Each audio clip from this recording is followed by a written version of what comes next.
Hey there, Libra! Thank you so much for always staying here with me in this channel. So yan no, bago natin simulan ang inyong January 2024 reading, reminders muna tayo na hindi po all of you ay makaka-resonate. And syempre no, let me just greet, hi new subscribers. By the way, my name is Yan.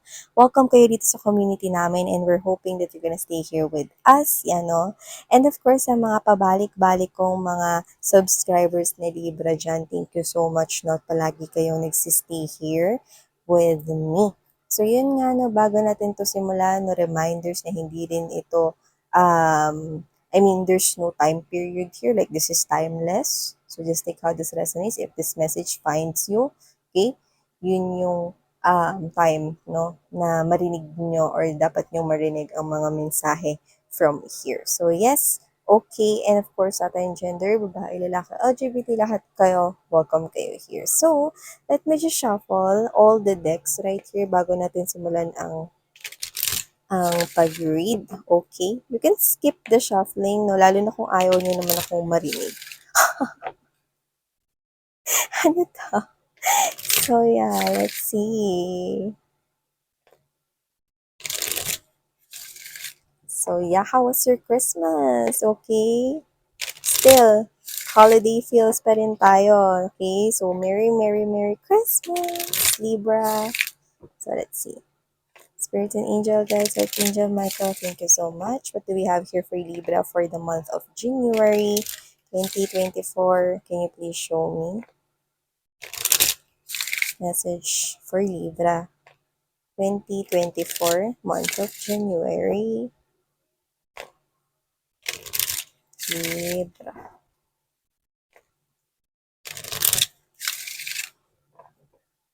Okay.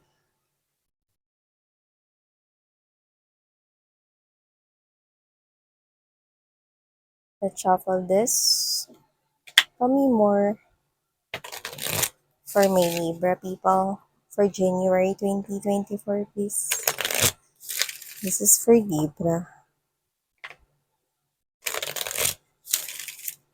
Libra. Ooh.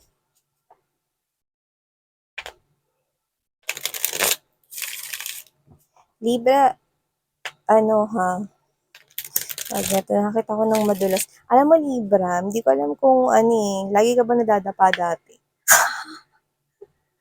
Madalas kong nakikita sa inyo yung may nadadapa or whatever. No? I miss yan. Ano. Yung iba, literal na tingin-tingin sa paligid no kasi maaaring may matapakan kayong basa or madulas. Okay? Pero yung iba, baka naman may mafo-fall dyan. Ooh! La, la, la, la, la. Okay, so let's shuffle the other decks as well. Okay. Libra 2024, January, month of January. 2024 for Libra. Anong gusto nyo? May madudulas o may mapufall sa'yo? Bala kayo dyan. Problema nyo na yan. Yan, no? Pero yun nga, ingat-ingat mo kasi meron talagang something slippery. So, I don't know. Lalo na pag nagmamadali kayo, no? Siguraduhin ninyo mga babes, no, na hindi kayo madudulas or whatever. So, Libra, you have here the meditation brings answer. It's a yes. Could be dealing with the twin flame. I'm seeing a yin-yang energy, but they love the energy. You also have here the ask for help from others. Okay. And at the bottom of the deck, you do have here the compromise.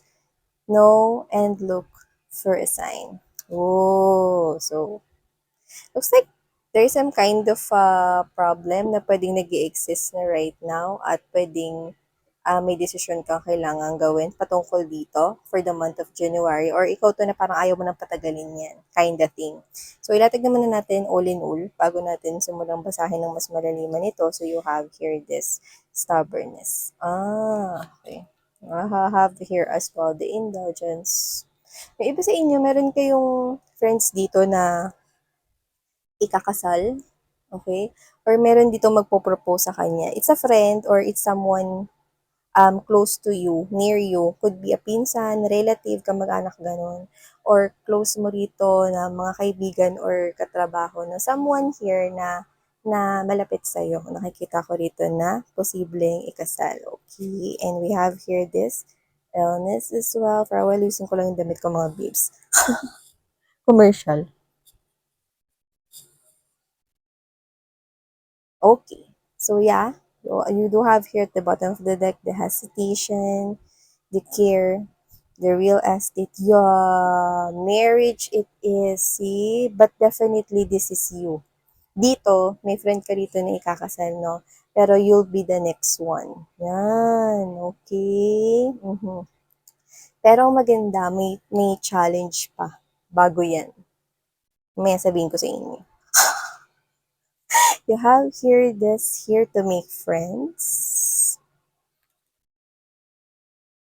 Ten of Roses.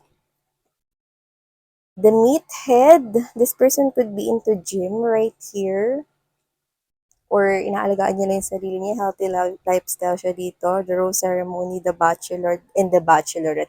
Exactly, you're gonna meet here, okay, someone na magmamatch talaga ang inyong energy. Look at that. You have the bachelor and the bachelorette. So whatever the case may be, this is really someone here, no, meant for you. Okay, ikakasal ka rin, okay? Hindi ibig sabihin na mga babes, lumitaw yung marriage dito sa inyo, ikakasal din kayo this year. I'm seeing na ibig sabihin, okay, nakikita ko rito na makikita mo na yung taong pakakasalan mo. Or yung iba may isip mo na ito na yung tao na pakakasalan ko. Like whoever this individual is, there could be lots of options right here of this person or may mga nagkakagusto or may nagka-admire din sa kanya. Pero ikaw ang kanya ritong choose or mapipili, no? There could be some kind of a um, age difference, pero konti lang, okay? Pero whatever the case may be, let's not get fixed with the age. I'm also getting a strong message from that kahit na magkaiba kayo rito ng age for others of you, okay, doesn't have to be na mas younger yung isa sa inyo or mas older or whatever, age doesn't matter. Minention lang natin kanina because I'm picking that up. Pero nakikita ko rito na ang inyong way of thinking or let's say maturity level ay na halos nagkakaparehas. Halos nagkakaparehas kind of thing. Yeah, you both will take a leap of faith right here. And this bat, actually, I'm getting the word gabi. So whatever the case may be, this person, you could possibly meet this person right here pag magagabi na or you're gonna meet this person here dinner time, whatever, ganun. Or you're gonna engage with this person more during at night, okay? When bago ka matulog. Yan. Bongga, no? Alam mo, mga babes, kung sino man yan, marami ring naglalaway sa kanya. This person is undeniably very attractive. Sa pagpanlabas na anyo, no, doesn't have to be na may itsura siya, pero pwede. Pero malakas yung appeal niya, oo. Yan, no. At I think maganda to kasi magiging friends muna kayong dalawa. Yan, no. At saka alam mo, ikaw yung klase rito ng energy, no, na meron ako nakikita sa yung medyo matigas yung ulo mo, pero gusto mo pa rin makarinig ng advice mula sa mga friends mo, family members, sa mga close mo rito, no? And I do get that with a lot of message I'm getting from here with the hesitation and there's this meditation brings answer, ask for help. It looks like medyo nahihirapan kang mag-decide. So, you could have options right here. And if this is you, if your ex is still part of the option, kasi I do get right here, no, na parang yung iba sa inyo, no, maguguluhan kayo kasi kapag dumating tong bagong tao na to, no, like literally, pag nasa buhay mo na siya, no, yung ex mo is nakikita ko rito, nako-connect sa'yo ulit. And I do get that this is you na parang kahit na meron ka ritong mensahe na sinasabi sa akin na gusto mo pa ring makinig sa mga advices ng friends mo kahit na dati hindi mo naman yun sinusunod or ginagawa. 'Di ba? So, parang kabilang ka dun sa ina-advisehan mo, pero hindi naman din gagawin. So, nakikita ko rito, okay, your ex, just, wag mo na pansinin. Kasi the angels and spirit guides have this message for you. Okay? Compromise in a way that you will have this closure with that person, Libra. But going back in a relationship with that person here will not make your life balance. Look at the scale that this angel is holding. Okay? If you will look at it closely, you will see that it's not pantay. Compromise right here will bring balance in your life, okay? Pwedeng makikipag-ayos ka sa kanya, yun ang sinasabi ng mga angels and spirit guides mo dito, okay? Pwede naman na sinisimulan mo na bigyan siya rito ng kapatawaran pero hanggang doon na lang. But engaging in a serious committed again, your angels and spirit guides right here are sending you signs. Kaya may no doon. Kasi they're telling you that there's someone here better. At yun nga yung nakikita ko rito coming. So kung sino man to, no, very attractive yung energy niya. Very impressive. Pwedeng literal na maganda at saka gwapo siya rito. Like physically attractive. Pero yun nga, malakas din yung appeal niya. So spirits are saying, look for the signs, no? Mag-pay attention ka sa mga nakikita mo everywhere. They're already sending you signs here, Libra, that there's something here better. And I do get na parang yung iba kasi sa inyo naguguluhan kayo, especially if meron pa ritong remaining feelings at kung naging ka-in relationship mo siya long term. Yan, no? So I do get that your spirits and angel guides knows you well, very well right here, no, na parang kahit na matigas yung ulo ninyo, minsan di kayo nakikinig sa mga payo ng mga kaibigan at mga malalapit sa inyo, no, nakikita ko nagagamit pa rin sila rito, no, ng mga friends or someone close to you upang maparating tong mga signs and clues na ito, no? So you might want to listen now to them, no? And I'm seeing that this new person here could be a yin and a yang, no? Parehas kayong yin and a yang. And there's also a strong indication that you could possibly both twin flame, no? Twin flame connection right here. So there's this kind of energy that you cannot explain after meeting this new person here. Yan. Kaya ka maguguluhan kasi hindi ka naman yung klase ng energy na into physical attraction eh. Hindi ka ganun. No? This is yun na parang pag nakilala ko at okay naman at nakikita ko naman na parang pwede ko siyang bigyan ng chance, go ako. No? Pero dito kakaiba. Because the twin flame connection, if you happen to meet your twin flame soulmate here, which is you came from one soul, no? And then nag-split ito, no? So it looks like this is you could be meeting here yourself. So there is some kind of hyper or intense emotions, no, na parang nag-clash, na parang di mo maintindihan kung bakit gusto mo siyang kilalanin pa, no, kahit na isang beses pa lang nagtama yung paningin ninyo or kakakilala mo pa lang sa kanya because high chance that this is your twin flame Libra. And yes, you heard it right, no, your friend will tell you or the barkada na ikakasal na siya. I'm seeing it coming. Okay? So this is good news for you guys, no? Kasi this is you na close yan sa'yo kaya happy ka na ikakasal siya. Okay? So hindi niya rin alam na ikakasal siya. Pero sinabi ko na. Yan, no? So, marireceive mo yung magandang balita na yan, no? And this is yung magiging happy ka about that, no? But you do not know na ikaw rin ay susunod na rin. Ikaw yung susunod na ikakasal. Yan. Nakita mo ba yan? Ang ganda. Kasi we have here the message. Look at that. Isn't it a process here? You're gonna get married with that person. Look at that. Look at that, Libra. See, it's very clear. You're gonna get married with this person here, and it's gonna be so sweet. You're gonna create here some kind of, ay mo, marami kayo ritong gamit na bibilhin na couple kayo. Couple mugs, couple shirts, okay? Kahit na anong mga gamit dyan. Couple hoodies also nakita natin yan. And real estate, you're gonna buy home. You know, you're gonna start a family with this person here. India, look at that, oh. You're gonna build a family na. There's baby na right here. So, wala tayong gender dito, pero nakikita ko kayo magiging family ng person na yan. But now, you will be in this type of situation. There's hesitation. Especially, no, coaching. Kailangan niya lang talagang communicate rito. Okay? Nagbabago na dito, Libra, ang mundo mo. Okay? Actually, spirits are saying, baka magtaka kayo, bakit pa ba bumabalik yung ex dito para guluhin yung desisyon ko? Well, hindi. Well, you know what? One of the biggest signs and clues that the universe ay binibigay sa atin rito is that when someone from the past, like literally hindi mo nakausap ng matagal ever, or matagal kayong hindi nagkita or nakakonect, no? All of a sudden, they're coming back. Kahit hindi yung mga exes, okay? Kasi, ibig sabihin nun, your life is changing. Bits by bits, your life is changing.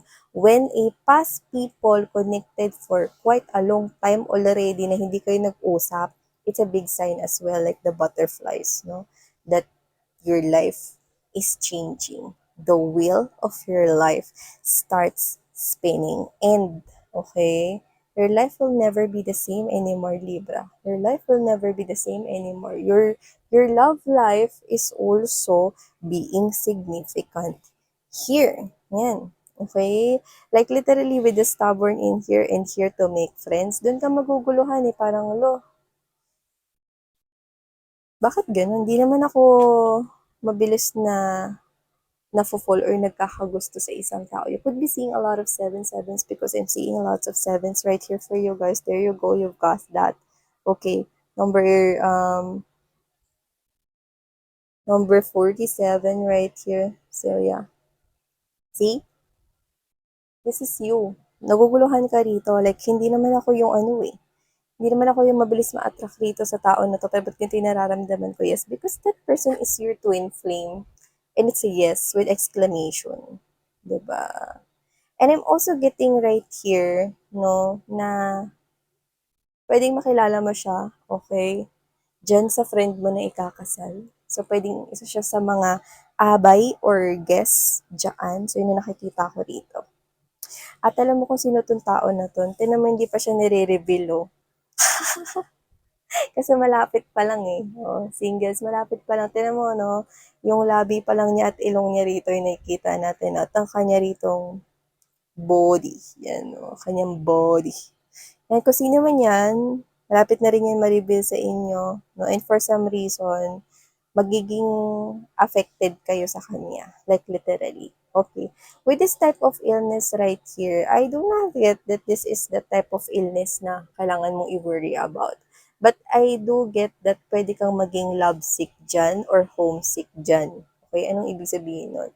Kasi nakikita ko rito, na bukod dyan sa love life ninyo na nagsa-stand out, sa January rin kasi nakikita ko rito na meron kayong mga trabaho na hindi inaasahan na gagawin mo. Mm. Mga trabaho na hindi naman talaga sa'yo, pero baka nag-sick leave yung dapat gagawa niyan, no? January kasi.